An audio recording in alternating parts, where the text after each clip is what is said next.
कि अगर हमारे घरों में किसी का इंतकाल हो जाए, किसी का विसाल हो जाए, किसी की मौत हो जाए, तब हमें अल्लाह और उसके रसूल याद आते हैं।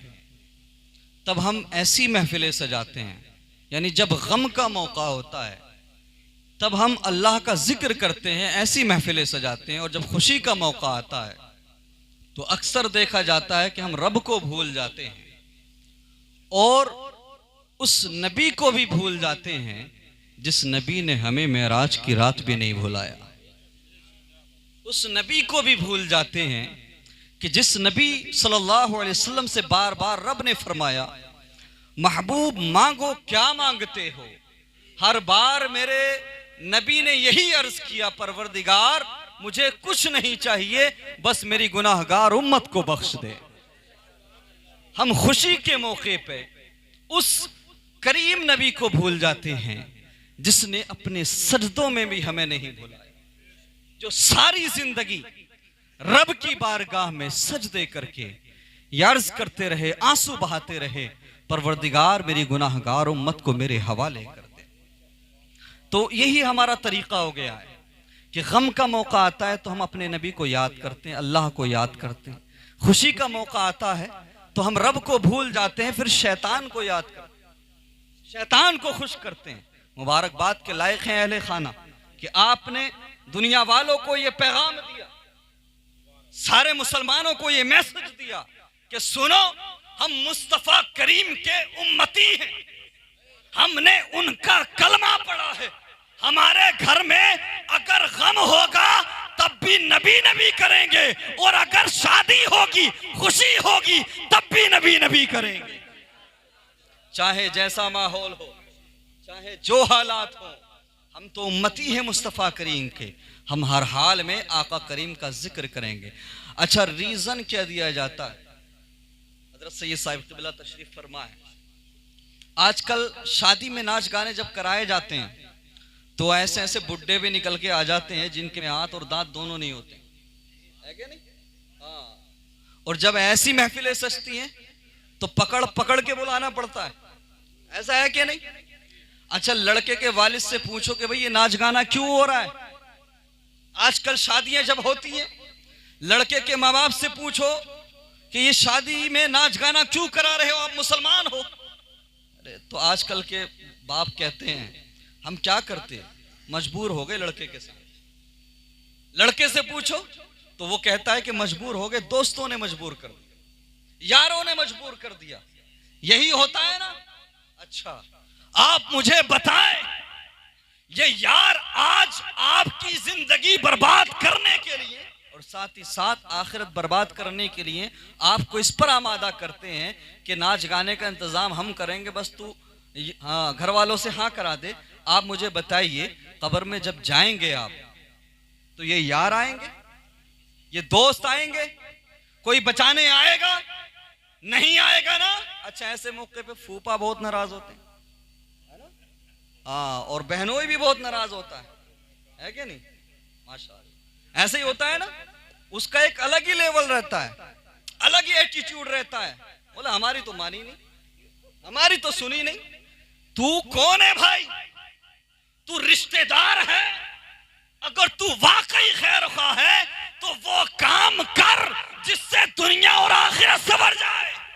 वो काम मत कर कि तेरी वजह से कब्र के अंदर भी अजाब हो और हमेशा के लिए जहन्नम में डाल दिया जाए।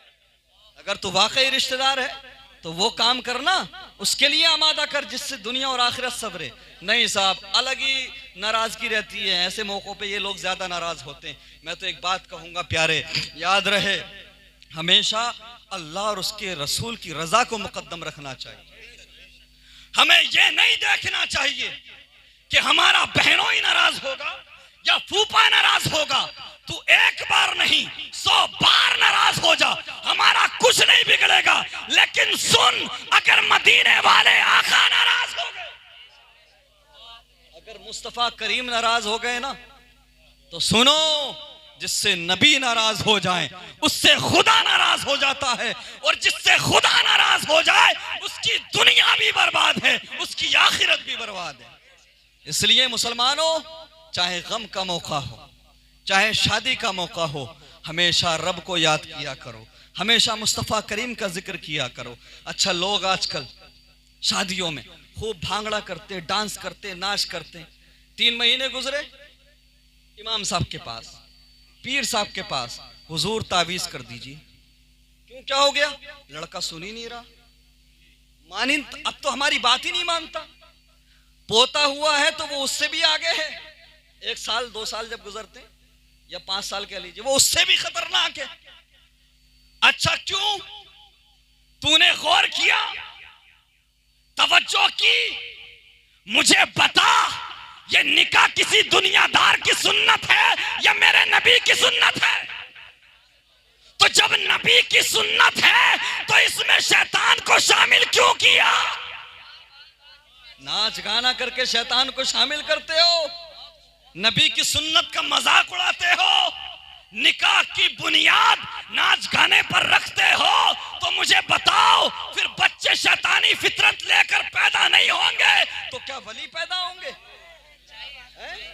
तावीज की जरूरत पड़ती है, इधर उधर भागते हैं कि ये कर दीजिए, वो कर दीजिए। काश कितना अच्छा होता कि तू अपने घर में खुशी के मौके पे, शादी के मौके पे अल्लाह और उसके रसूल का जिक्र करता, जैसे आज हो रहा है। तो मैं दावा करता हूं कसम खुदा की, जिस निकाह की बुनियाद अल्लाह और उसके रसूल के जिक्र पे रखी गई हो, मैं दावा करता हूं उस निकाह में बरकत के अलावा कुछ नहीं होगा। और इंशाअल्लाह अल्लाह के जिक्र के सदके में, मुस्तफा करीम के सदके में होने वाली औलाद शैतानी फितरत नहीं बल्कि गुलाम मुस्तफा बनकर पैदा हो।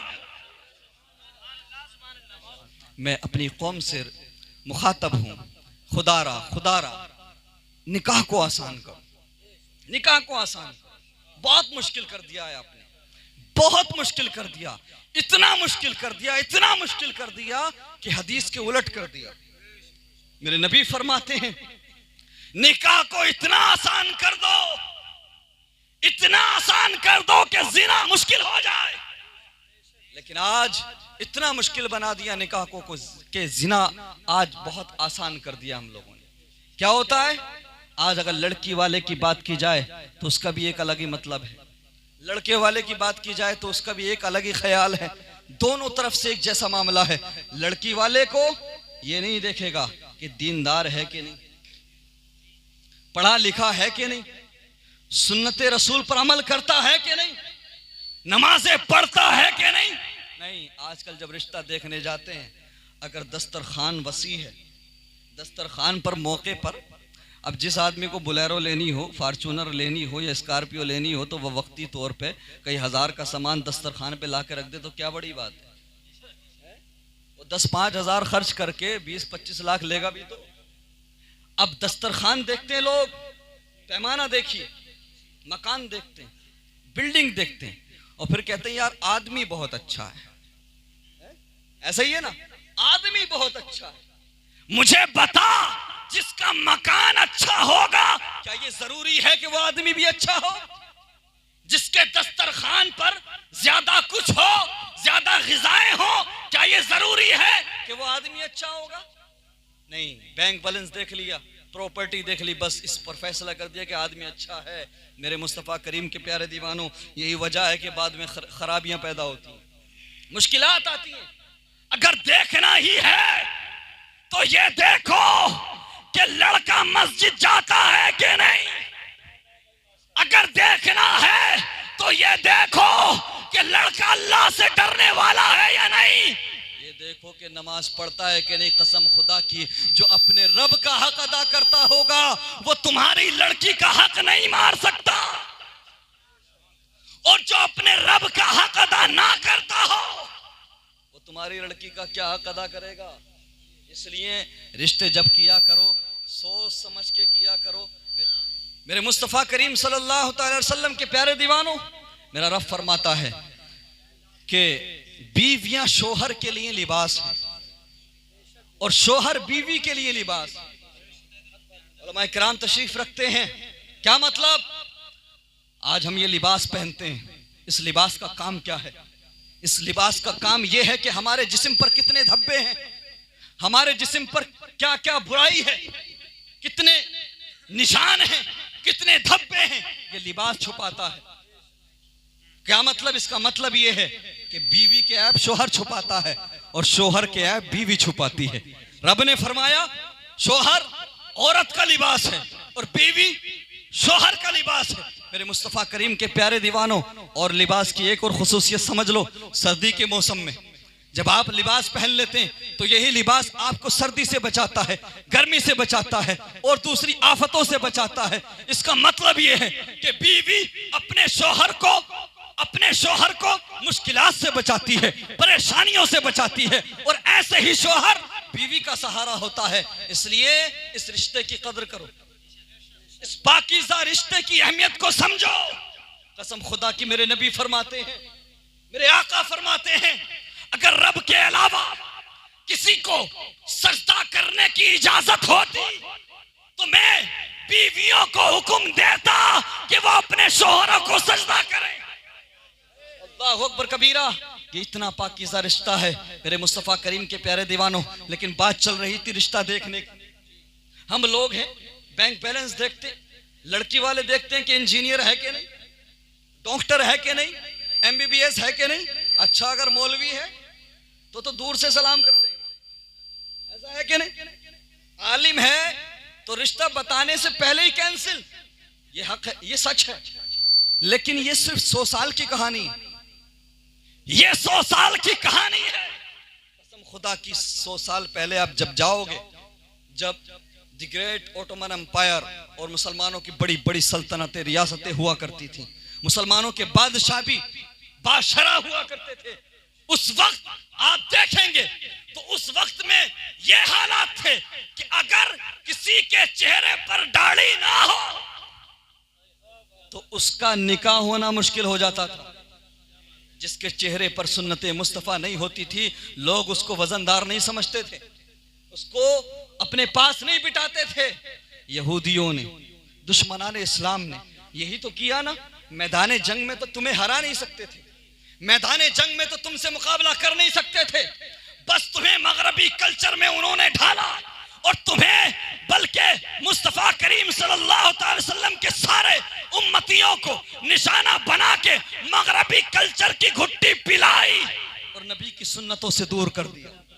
यही वजह है कि आज उल्टा हो गया। पहले का दौर था जिसकी दाढ़ी नहीं होती थी, जो दीनदार नहीं होता था, उसकी शादी मुश्किल हो जाती थी, यहां तक कि उससे कोई बात नहीं करता था, उसे इज्जत नहीं मिलती थी। आज का मामला उल्टा है। ये तुम्हारा कमाल नहीं है, ये तुम्हारा मामला नहीं है, तुम यहूदियों के जाल में फंस चुके हो। कसम खुदा की, अगर इस दाढ़ी में खराबी होती, अगर इस दाढ़ी में बुराई होती तो कसम रब्बे जुल जलाल की, वो दुनिया के सबसे खूबसूरत चेहरे मुस्तफा के चेहरे पर इस दाढ़ी को नहीं सजा। कसम खुदा की।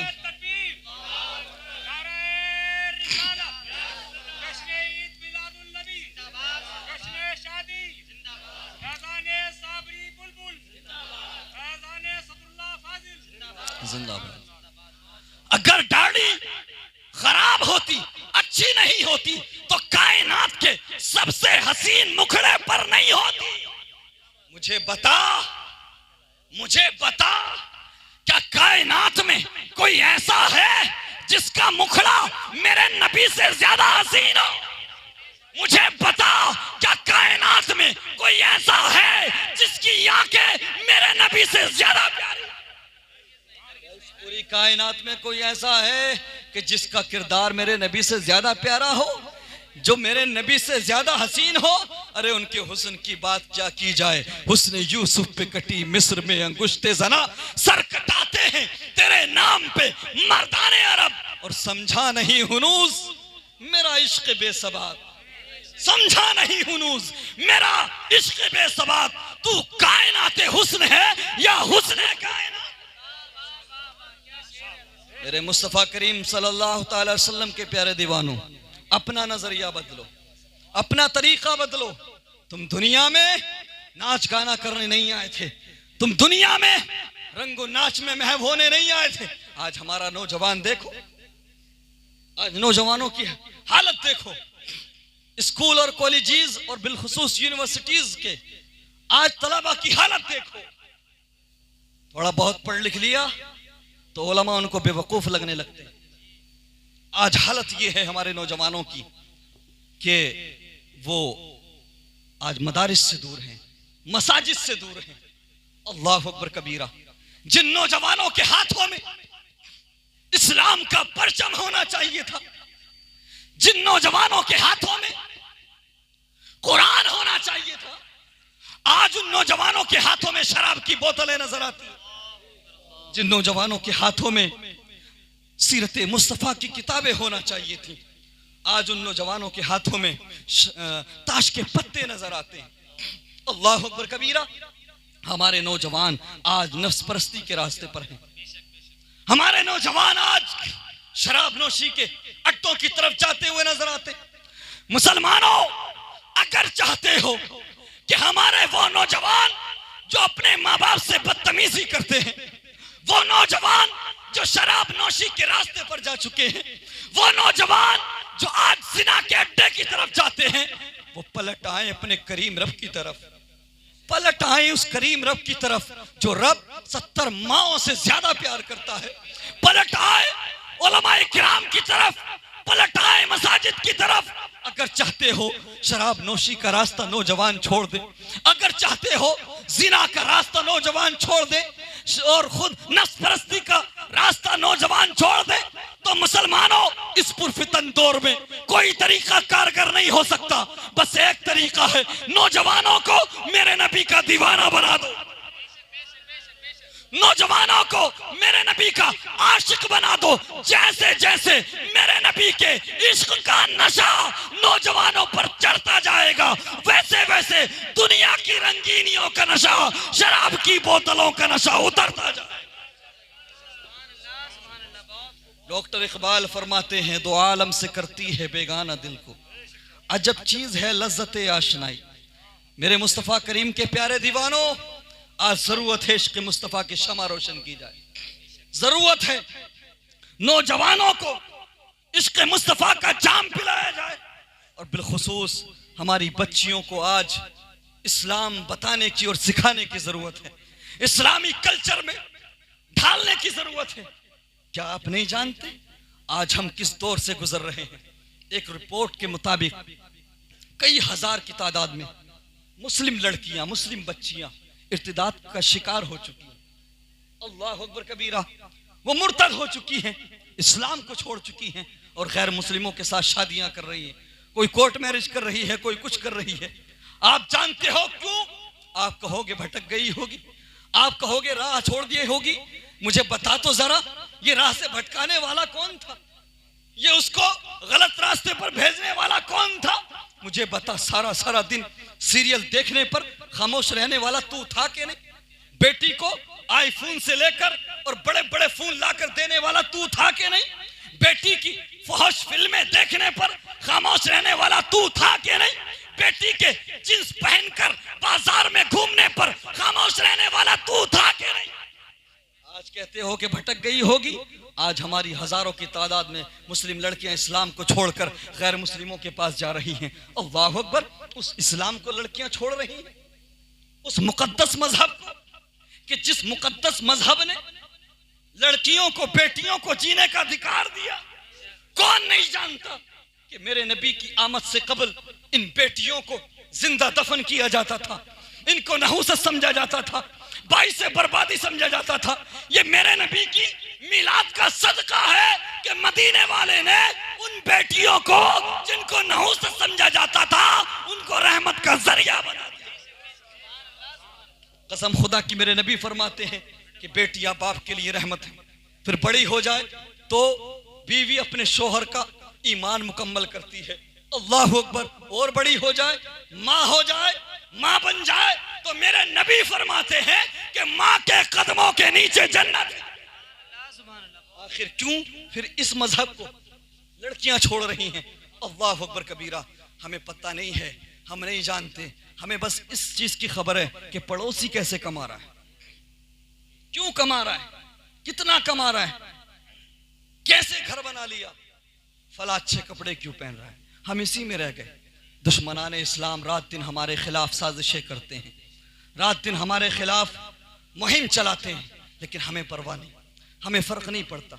आप जानते हो ना, ये मोबाइल, ये जो सेल फोन है, ये यकीनन बहुत फ़ायदा देने वाली भी चीज़ है, लेकिन मैं समझता हूँ कि अगर नुकसानात की तरफ आए तो इससे ज़्यादा नुकसान देने वाली चीज़ कोई नहीं।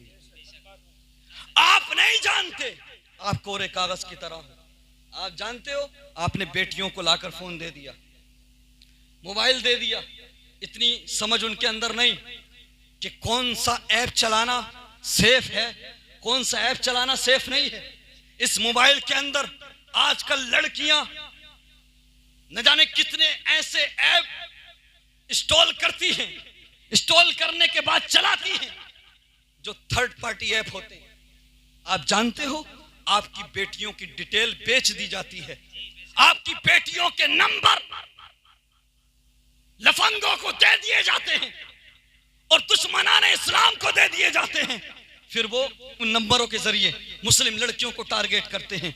आज अगर मैं एक बात कहूं कि इस मोबाइल के अंदर क्या क्या है, कुछ भी सेफ नहीं है, चाहे वो वीडियो हो या ऑडियो हो, चाहे फोटोज हो। अगर आप थर्ड पार्टी के, थर्ड क्वालिटी के ऐप इस्तेमाल करते हैं, आजकल पता ही नहीं लगता लोगों को, न जाने कितने थर्ड पार्टी ऐप इस्तेमाल करते हैं, और उसके बाद ये हमारी जो डिटेल होती है, जो डाटा होता है, वो बेच दिया जाता है। फिर उसी का सहारा लेकर के हमारी मुस्लिम बच्चियों को टारगेट किया जाता है। उसी का नतीजा है न जाने कितनी मुस्लिम लड़कियां अपना घर छोड़कर चली गई और गैर मुस्लिमों के साथ नजर आती हैं, लेकिन हमें फर्क नहीं पड़ता। और एक ऐसी बात आपके समक्ष रख दूं, आपके समक्ष, आपके हवाले कर दूं, जिसे आप सुनकर शायद यकीन ना करें, क्योंकि आपको पता नहीं, इल्म नहीं। इस फोन के जरिए, इस सेल फोन के जरिए एक बहुत खतरनाक टेक्नोलॉजी का इस्तेमाल भी इस जमाने में किया जा रहा है। समझ रहे हैं आप? बड़े बड़े दानिश्वर दुनिया के, बड़े बड़े कलमकार और जर्नलिस्ट इस पर बहस करते हैं और ये कोशिश करते हैं कि इस पर एक कानून आना चाहिए और इस पर पाबंदी लगना चाहिए। किस चीज पर? जो टेक्नोलॉजी का इस्तेमाल किया जाता है मोबाइल के जरिए। आप जानते हैं इसके जरिए क्या क्या मुमकिन है? एक टेक्नोलॉजी है वॉइस टू स्कूल और टेलीपैथी, और एक टेक्नोलॉजी वो जो इनविजिबल तौर पर, यानी बिना दिखे हैरास किया जाता है, बिना देखे हैरासमेंट का शिकार होती है लड़कियां। पहले मोबाइल के जरिए, डिवाइस के जरिए कंट्रोल किया जाता है, फिर उसके बाद धीरे धीरे माइंड पर कब्जा कर लिया जाता है, और हालत ये हो जाती है। इस टेक्नोलॉजी को आप नहीं समझेंगे, इसलिए मैं खुलकर नहीं बता रहा, क्योंकि आप नहीं जानते। जो टेक्नोलॉजी को समझने वाले लोग हैं वो जानते हैं। सैटेलाइट के जरिए या बड़े बड़े खतरनाक सॉफ्टवेयर के जरिए, फिर मोबाइल की भी जरूरत नहीं पड़ती, माइंड रीड किया जाता है। और यहां तक के जो टारगेटेड बंदा है, चाहे वो लड़की हो या लड़का, जो टारगेट पर है, उसकी आंखें कैमरे का काम करती है। समझ रहे हैं आप? और उसको किसी भी हालत में वो लोग चाहे तो देख सकते हैं, वो चाहे तो हैरास कर सकते हैं। और न जाने कितनी लड़कियां हैरासमेंट का शिकार हैं, न जाने कितनी लड़कियां इनविजिबल टॉर्चर का शिकार हैं। अल्लाह अकबर कबीरा। लेकिन सहारा लिया जाता है पहले इसी मोबाइल से, इसी एंड्रॉयड फोन से, इसी से टेक्नोलॉजी के जरिए फंसाया जाता है। मुसलमानों, अपनी आंखें खोलो, अपने जहन को खोलो और सुनो, दुनिया वैसी नहीं है जैसी तुम समझते हो। आज वक्त आ पड़ा है कि हमें अपनी बेटियों की हिफाजत करना है, हमें अपनी बच्चियों को बचाना है। अगर तुम चाहते हो कि तुम्हारी बेटियां, तुम्हारी बच्चियां बड़ी होकर बदनामी का जरिया ना बने, बदनामी का जरिया ना बने, बल्कि तुम्हें मैदान महशर में भी इज्जत दिलाएं, दुनिया में भी इज्जत दिलाएं, तो सुनो, घरों के अंदर सीरियल नहीं चलेगा, फिल्में नहीं चलेंगी, एंड्रॉइड फोन लड़कियों के पास नहीं होगा, बल्कि जो हम अपने घरों में हीरो हीरोइन की बात करते हैं, रोजाना अपने घरों में क्रिकेटर्स और दुनियादार लोगों की बात करते हैं। बाप की जिम्मेदारी है, बड़े भाई की जिम्मेदारी है कि रोजाना आधा घंटा या 1 घंटा अपनी बेटियों के साथ, अपने बच्चों के साथ हम रोजाना बैठेंगे, और बैठने के बाद उस 1 घंटे में, उस आधे घंटे में किसी नेता की बात नहीं होगी, किसी क्रिकेटर की बात नहीं होगी, उस 1 घंटे में किसी हीरो हीरोइन की बात नहीं होगी। अगर बात होगी तो मुस्तफा के किरदार की बात होगी। बेटियों के सामने अगर बात होगी तो सैयदा फातिमा के पर्दे की बात होगी। बच्चियों के सामने अगर बात होगी तो सैयदा ज़ैनब के सब्र की बात होगी, सैयदा ज़ैनब के पर्दे की बात होगी। कसम खुदा की अपनी बच्चियों के सामने तज़किरा करो तो सही सैयदा ज़ैनब के सब्र का, जरा तज़किरा तो करो सैयदा फातिमा के पर्दे का। कसम खुदा की मैं दावा करता हूं फिर कोई भी बेटी बड़ी होकर बदनामी का जरिया नहीं बनेगी, बल्कि दुनिया में भी इज्जत दिलाएगी और मैदान महशर में सैयदा फातिमा के सदक़े में जन्नत का परवाना दिलाएगी। मेरे मुस्तफ़ा करीम सल्लल्लाहु अलैहि वसल्लम के प्यारे दीवानों, इसलिए निकाह जब किया करो, जब शादी करने का इरादा हुआ करे तो अच्छे रिश्ते तलाश किया करो, दीनदार घराने देखा करो। अब अगर कल्चर हो जाए, ट्रेंड बन जाए कि दीनदार है तभी रिश्ते अच्छे मिलते हैं, तो जो खराब है ना, लोग जो गलत रास्ते पे हैं वो भी दीन की तरफ आएंगे। बेशक बेशक कि यार अगर दीनदार नहीं बने, अच्छे नहीं बने तो रिश्ते अच्छे नहीं मिलेंगे, है ना। अल्लाह अकबर कबीरा।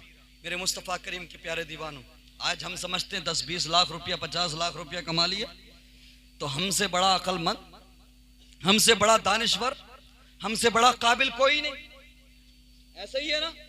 अल्लाह अकबर कबीरा। आखिरी चंद कीमती बातें आपके गोश गुजार कर दूं और रुखसत हो जाऊं।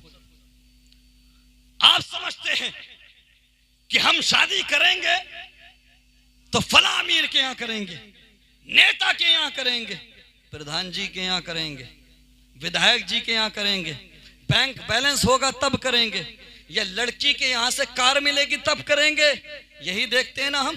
अल्लाह अकबर। आधी दुनिया का बादशाह, आधी दुनिया पर हुकूमत करने वाला, जिसको दुनिया उमर फारूक आजम कहती है। स्टेटस रख दूं, लेवल बता दूं। फारूक भाई तवज्जो है। और हज़रत अल्लामा साहब तशरीफ रखते हैं, मिजाज रजा साहब जो निजामत कर रहे हैं, और भी दीगर उलमा, फारूक बरकाती साहब और हमारे सैयद साहब किबला तशरीफ फरमा है। मैं नहीं चाहता कि सैयद साहब किबला को ज्यादा देर बिठा कर रखें, है क्या नहीं, इसलिए मैं जल्दी कंप्लीट करने की कोशिश करूंगा। अल्लाह अकबर कबीरा। जानना चाहते हो, आप अपने स्टेटस की बात करते हो ना, लेवल की बात करते हो ना, बैंक बैलेंस की बात करते हो ना, ताकत की बात करते हो ना, पावर की बात करते हो ना, तो सुनो, वो उमर फारूक आजम के जिनके बारे में मेरे नबी ने फरमाया कि अगर मेरे बाद कोई नबी होता तो उमर होता। स्टेटस समझना है तो समझो, पावर समझना है तो समझो, वो उमर फारूक आजम कि जिनको सामने से आता हुआ देखकर शैतान भी रास्ता बदल ले। कसम खुदा की, वो उमर फारूक आजम के जिनके इस्लाम कबूल करने के बाद मुसलमानों ने मैदान में निकल के नमाज पढ़ी और नारे तकबीर अल्लाह अकबर की सदाओं को बुलंद किया। कसम खुदा की, वो उमर फारूक आजम के जिनके इंसाफ की आज भी दुनिया कायल है, सिर्फ अपने नहीं बेगाने भी कायल हैं। अल्लाह अकबर कबीरा। आधी दुनिया पर हुकूमत करने वाले उमर फारूक आजम। अल्लाह अकबर। जब हजरत उमर फारूक आजम रात का वक्त आता था तो बाद इशा आप मदीने की गलियों में निकल जाया करते थे। अल्लाह अकबर कबीरा। सैयदना उमर फारूक आजम रात को बाहर निकलते थे ये देखने कि कहीं मेरी रियाया में कोई परेशान तो नहीं है, कोई भूखा तो नहीं सो गया, कोई गमगीन तो नहीं है, कोई मुश्किल वक्त में तो नहीं है। यही मामूल था सैयदना उमर फारूक आजम का। एक मर्तबा रात के सन्नाटे में, रात के आखिरी हिस्से में गालिबन आप घर से बाहर निकले तो आप जा रहे थे, जाते जाते वक्त फजर जो है करीब आ गया, फजर का वक्त करीब आ गया। अल्लाह अकबर कबीरा। तो एक घर में से, एक घर के अंदर से एक बूढ़ी औरत की आवाज आती है और वो कहती है अपनी बेटी से, तूने दूध तो दूध लिया है बकरियों का, अब ऐसा कर दे, लोग लेने के लिए आएंगे, हमें इस दूध को बेचना है अपना घर चलाने के लिए, एक काम कर, थोड़ा दूध में पानी मिला दे। अल्लाह अल्लाह अकबर कबीरा, क्या दूध में पानी मिला दे। जब इतना उस बूढ़ी औरत ने अपनी बेटी से कहा तो बेटी ने कहा, माँ क्या तुम नहीं जानती कि उमर का दौर है? क्या तुम नहीं जानती कि फारूक आजम का दौर है? तो बूढ़ी औरत ने कहा, बूढ़ी माँ ने कहा, अरे अगर उमर फारूक आजम का दौर है तो क्या हुआ, उमर देख थोड़ी रहे। तो उस बेटी ने कहा था, मां मैं जानती हूं कि हजरत उमर नहीं देख रहे, लेकिन सुनो, बेशक उमर नहीं देख रहे, लेकिन उमर का खुदा तो देख रहा है।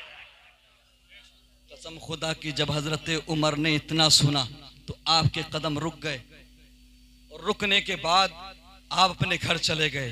कुछ वक्त गुजरने के बाद आप अपनी अहलिया के साथ उसी घर पे दस्तक देते हैं।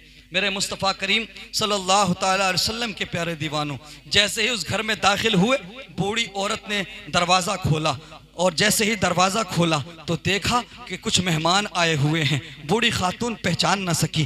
अल्लाह अकबर कबीरा। हज़रत उमर फ़ारूक आज़म ने घर में जाने की इजाज़त तलब की, इजाज़त ली।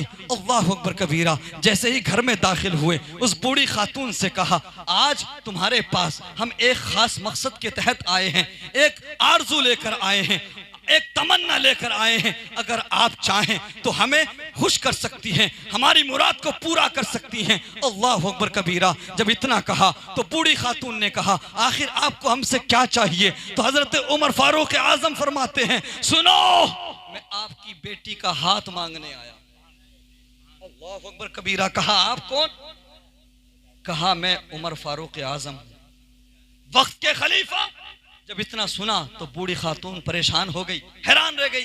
कहा, हुजूर, आप इतनी बड़ी रियासत के सुल्तान हैं, आप इतनी बड़ी सल्तनत के सुल्तान हैं, आप आधी दुनिया पर हुकूमत करने वाले हैं, आप आधी दुनिया के बादशाह हैं। अरे मेरे घर को देखिए, मेरे घर में तो 2 वक्त की रोटी भी मयस्सर नहीं होती। अल्लाह अकबर कबीरा। 2 वक्त की रोटी के लिए भी हम बकरियों का दूध निकाल के बेचते हैं, तब जाके हमें 2 वक्त की रोटी मिलती है।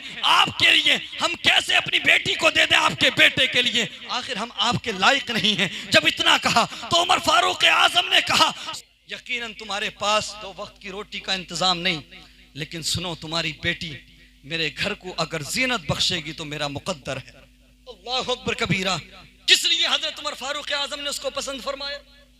किस लिए अपने घर में उसको लेके आए, अपने बेटे की दुल्हन बनाया? इसलिए ना कि वो अल्लाह का खौफ रखने वाली थी, अल्लाह से डरने वाली थी। अल्लाह अकबर कबीरा। मेरे मुस्तफ़ा करीम के प्यारे दीवानों, वरना तो वो देखते कि आधी दुनिया का सुल्तान मैं हूं, बाकी जो आधी दुनिया का सुल्तान है उसकी बेटी से मेरे लड़के की शादी हो। ऐसा ही है ना? नहीं प्यारे, कभी ये मत देखा करो कि दौलत कितनी है, शोहरत कितनी है, पैसा कितना है। लेकिन सब, मैं कहता हूं ठीक है, आप दौलत देखिए, शोहरत देखिए, लेकिन ये जरूर देख लो कि लड़का रब से डरने वाला है या नहीं। बेशक बेशक बेशक। माँ बाप रब के फरमा बरदार है कि नहीं, घर में दीनदारी का माहौल है कि नहीं। कसम खुदा की, जब तुम ये देखोगे कि घर में कुरान की तिलावत होती है कि नहीं, घर में इस्लाम का कल्चर है कि नहीं, तो कसम खुदा की आने वाली जो नस्लें होंगी वो मुस्तफ़ा करीम सल्लल्लाहु अलैहि वसल्लम के सच्चे और पक्के आशिक बन के दुनिया में आएंगे। मैं परवरदिगार से दुआ करता हूँ कि परवरदिगार होने वाले निकाह में बरकत अता फरमाए और हम तमाम को मुस्तफ़ा करीम सल्लल्लाहु अलैहि वसल्लम का सदका अता फरमाए।